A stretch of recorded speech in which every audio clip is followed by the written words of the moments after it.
last year, Canadians watched with dismay and increasingly with alarm as Liberal leadership candidates financed their ambitions through big loans from wealthy individuals.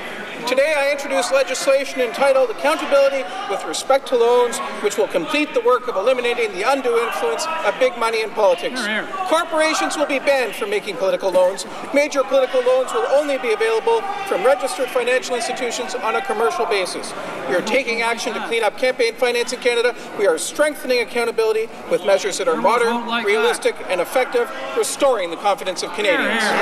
Any type of initiatives that enhance democratic reform are always a step in the right direction. In terms of the legislation that the Conservatives have brought forward, in regards to political financing, I think they've talked about transparency and accountability, but we, along with many other Canadians, are still waiting for Stephen Harper, to determine who his donors are in the 2002 campaign. Get support here from her opening comments, and all of a sudden she took a shot at us. Just telling the truth, Raheem. Just telling the truth. A politician to take a shot. I can't believe that. Your problem with the political financing bill is that the Liberals have used loans in the past successfully and the Conservatives are trying to shut you down, or you have some other problem with it?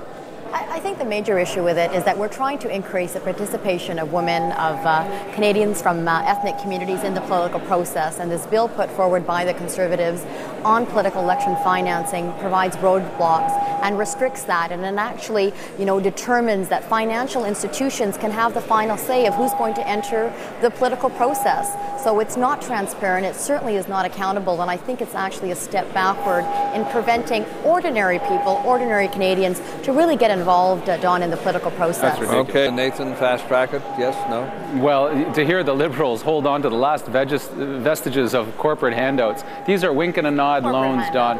What happens is you can loan a candidate $200,000 and then the candidate just doesn't repay you back. I mean, the NDP proposed this to the government initially. They didn't bring it in at first. We're glad to see them finally show up with this, but it's ridiculous. Okay. This is not about access for minorities.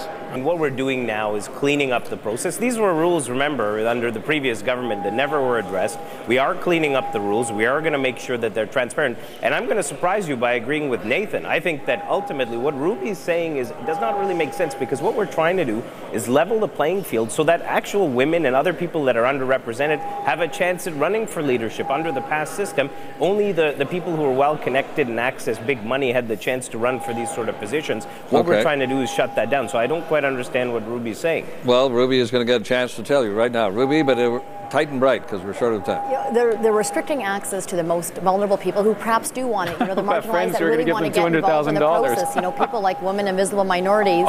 And the final say is actually going to be with financial institutions. That's where individuals who want to get engaged in the political process would have to go. Financial institutions should not have the final say.